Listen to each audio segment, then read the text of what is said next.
Well, that was probably the craziest thing I've done in my life. Note to self, if I ever feel the need to round up another group of misfits to bring down a site director and his PMC, don't enlist the D-Class. I don't care how much help they'd be, or how far down the rabbit hole I've come, I am not risking my neck ever again for even one of these pricks. I've got to catch my breath.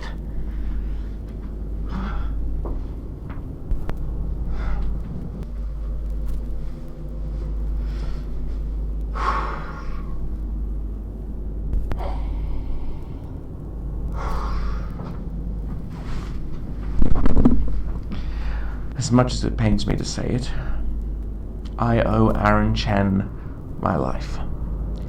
The Major has helped me put the final pieces of the puzzle together when it all seemed doomed to fall apart. The day had come for him to deliver on his promise. Wilson Miles. Potentially the largest cornerstone in my plans, success rested on whether we could secure his support. Lambert's had the kid locked up in high security zones for, well, forever. Places where my presence would seem intrusive. Even if I could make contact, Lambert has his claws dug so deep into Miles that I'd need a hell of a convincing package to put together to tear away his allegiances.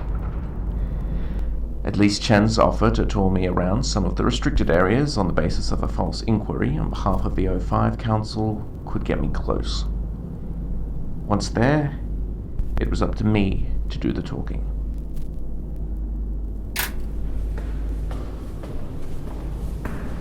A little barren around here, isn't it? Don't get too into the role. You're acting like you're actually on some secret mission. I am, just not the one Lambert thinks I'm on. Apparently, I'm supposed to keep you from taking notes on anything problematic. Rate my performance. Easy assignment. I'm not complaining.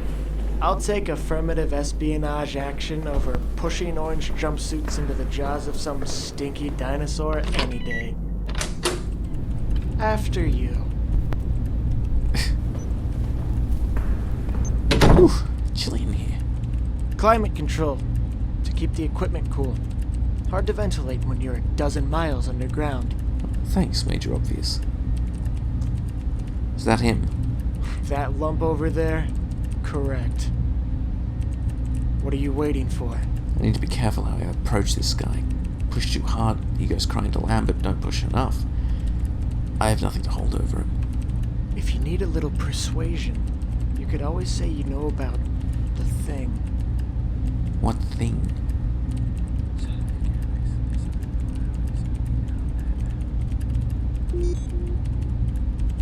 That'll work.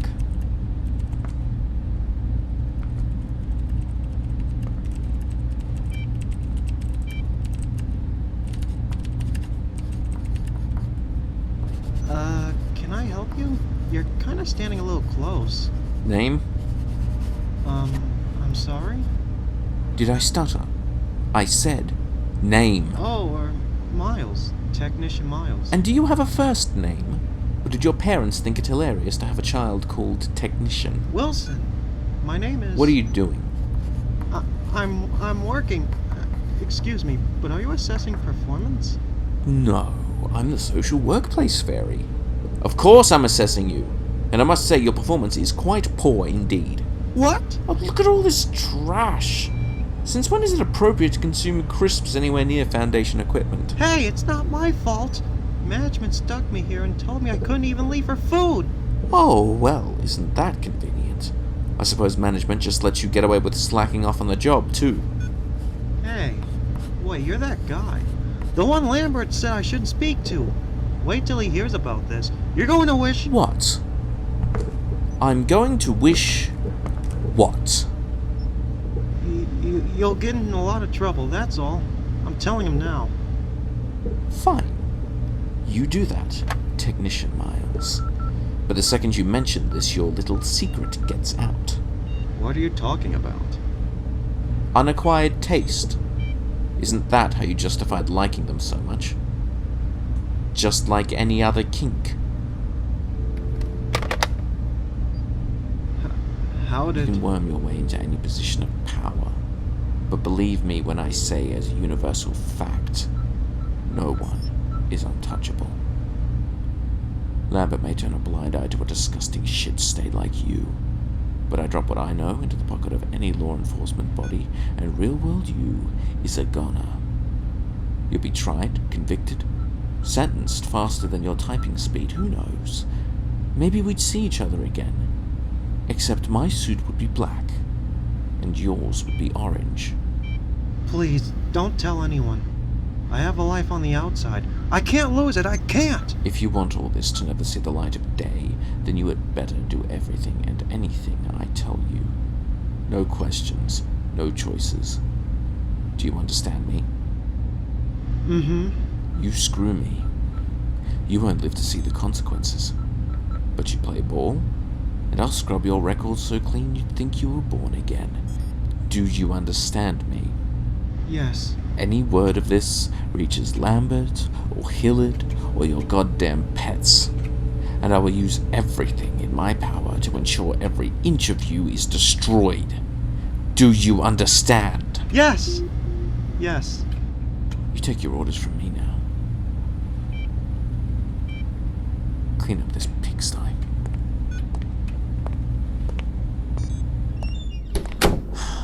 Filth. People like him are a dime a dozen around here. You'd be amazed what's excused for the sake of productivity. Not under my watch. There are people who are far better at covering their tracks than Wilson Miles. What makes you think that you'll find them all? It's not my concern. Right now I need to come up with a way to get to D-Class undetected. Ah, yes, that predicament. I gave it some thought, and I believe there is a way to make it happen. What did you have in mind? Well, that all depends. How good are you at growing a beard? In point of fact, it took me slightly over a week to grow one in. Haven't had one of these since Bosnia.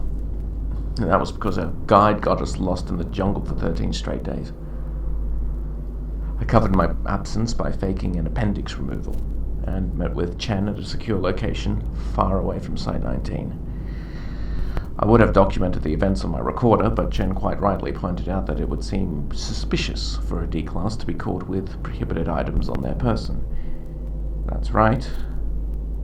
I was going undercover as a lab rat. He'd overseen the arrival and segregation of the incoming D-Class personnel, and had also arranged that the 4 picks on my list of candidates would be sent to Site 19. Denton, the smuggler, Manning, the CIA agent, and Jacques and Nikolai, the criminal masterminds.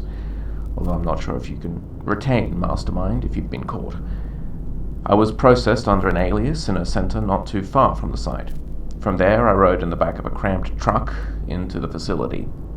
It's strange, I must admit, entering my place of work from the perspective of a glorified test dummy. Corralled like lambs to the slaughter. Lambs with tempers. Even here I witnessed the odd fight break out. Tensions were high, and I'm pretty sure some willingly committed suicide by MTF. They were the smart ones. They threw us into a decontamination shower, scrubbed us down, then gave us a medical examination. I made sure to be selected for the line of the medical examiner Chen had told me about, an old acquaintance of his called Ray's. The doctor took false samples and scribbled in his recommendations that would place me with a certain group of D-Class.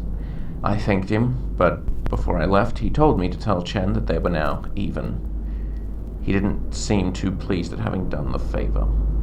I was shackled once more and taken directly to the detention level. When we reached the floor, my heart leapt into my throat. Directly ahead in our path, Colonel Hillard was closely inspecting the fresh stock. I was being forced towards her, and all I could do was hope I wasn't recognized. We passed within inches of each other, but thankfully her attention was directed elsewhere. I couldn't believe how close I had come, and for a moment I wished I was back in my office. It was weak of me. And I quickly shook off the thought. Moments later, I was unceremoniously tossed into a cell, hit my head on the floor, but was otherwise unscathed. My guests did not take to my presence kindly. Jacques was immediately suspicious, with Nikolai backing him up. Denton antagonized from afar, while Manning just stared at me. She was sizing me up, and I'm pretty sure she figured me out fast. Jacques and Denton got into an altercation about what to do with me. One wanted me to prove my worth as part of the group, while the other wanted to kill me as a show of strength to the rest of the prisoners. I'll let you guess which one said which. When it seemed the tide was turning towards my early demise, Manning finally spoke up. Let him talk. The others fell silent. She asked who I was, and I told her exactly that. I explained that I required their assistance and that they would be handsomely rewarded for their services.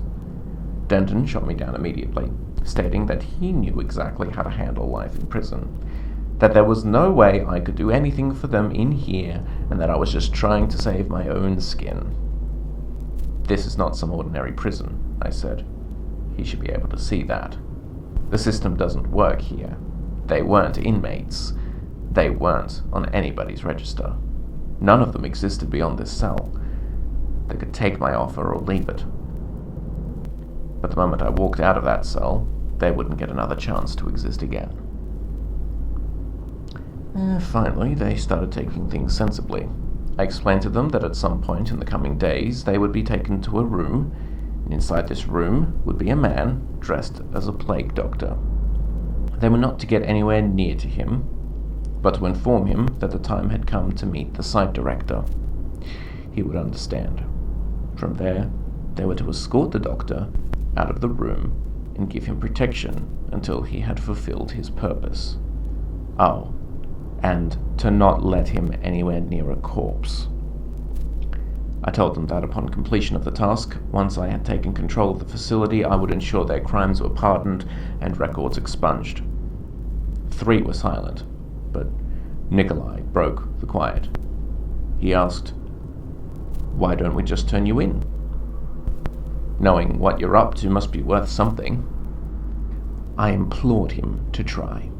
Once they had the information, there was no guarantee they'd be rewarded for it. I came to them. I had my own ass to cover. This meant I was obligated to honor my part of the deal.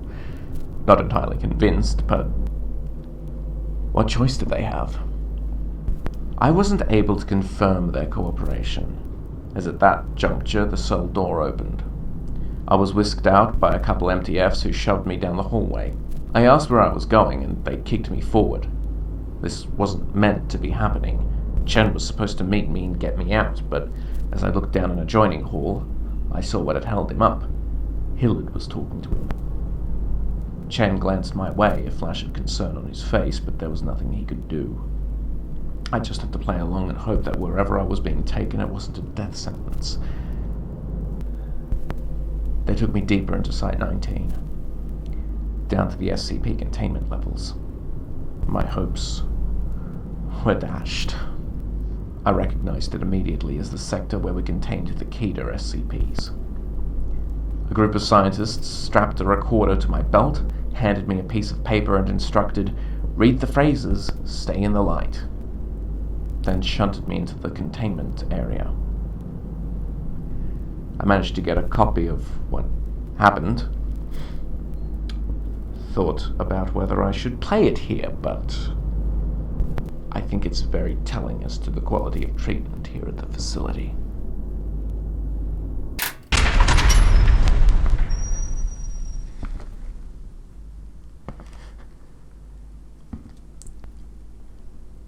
Hello?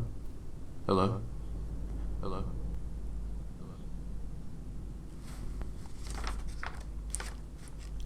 Nice night for a walk. Nice night for a walk. Nice night for a walk. Have you met the postman? Hello? Hello? Hello? Hello? Hello? Nice night for a walk. Nice night for a walk. Nice night for a walk. Who's there? Hello? For a walk. Who's there? Who's there? Nice night for a walk. Mommy? Is who's there? Who's there? Stay Nice away! night for a walk. Stay away! Who's there? Who's there? Mommy? Stay away! For a walk. Stay away! Who's there? Want some candy? Who's there? Stay away! Those beady red eyes swam slowly closer, taunting me with the voices of the dead. I backed away, finally realizing where I had wound up. And worse still, knowing exactly what was about to come. A monstrous claw strode into the light, and just as I had almost backed into the wall, something heavy grabbed me from behind. I was pulled back through the doorway and dragged into the observation room. I had never been so happy to hear the sound of Chen's voice chastising the scientist in charge. He spouted some BS about how I hadn't been properly assessed yet, that management would have his head if they found out testing had jumped the gun, then took me personally from the sector, explaining, "Someone's got to do your job right." I didn't say a word as we headed back upstairs. The encounter played over and over again in my head, but the stress helped me stay in character. I was running on adrenaline. We finally came to a storage closet where Chen had stashed my clothes. I changed as quickly as I could. Neither of us had enough time before our absence would be noticed. But just as we exited the closet, Hillard descended upon us. Chen played coy, pretending he'd found me here, and so she inquired as to what I was doing here when I should be at home.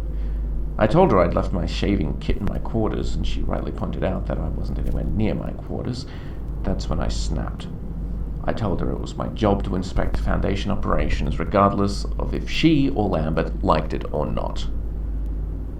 She grabbed me by the collar and pressed me into the wall. "Listen," she warned me. "You are only alive because you aren't expendable while you're cooperative. If I find out you're no longer living up to that promise, I'll put a bullet in such a deep part of your brain you'll be sipping meals through a straw for the rest of your natural life." Then she left. Gotta give her credit, she sure knows how to drop a threat. That's when I heard Chen whisper, "I can't wait to have her job." I wanted to laugh, but I couldn't. I was still in shock, so that's where Chen and I parted ways. And I came here.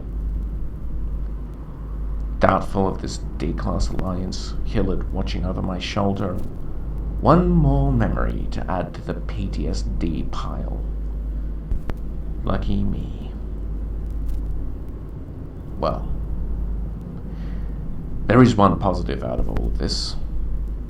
I can finally shave this damn beard off. This is Administrative Oversight Jacobs, signing off. In every sense of the word.